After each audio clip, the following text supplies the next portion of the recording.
Welcome to the Tech Egg. Don't get scrambled. Enjoy the video. In this video, I will explain how to remove RAM from a PC. First, safety is paramount. Always ensure your computer is completely powered off and unplugged from the wall outlet.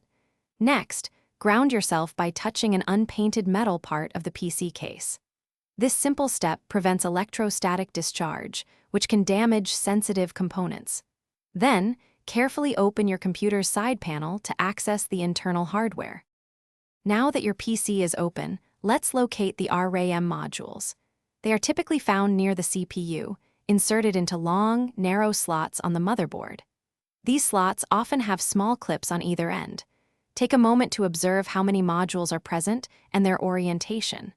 Having a clear, static-free area to work in will make the next steps much easier and safer for your components.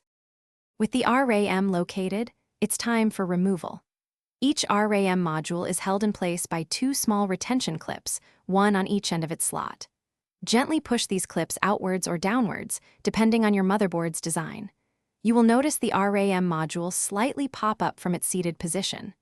Once disengaged, carefully pull the RAM stick straight up and out of the slot, avoiding any twisting motion.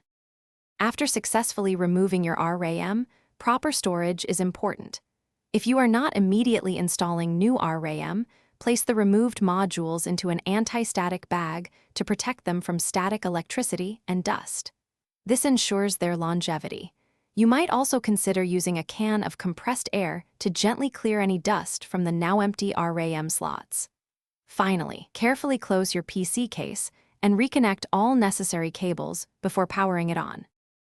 Thanks for watching. Consider subscribing if I helped unscramble your problems.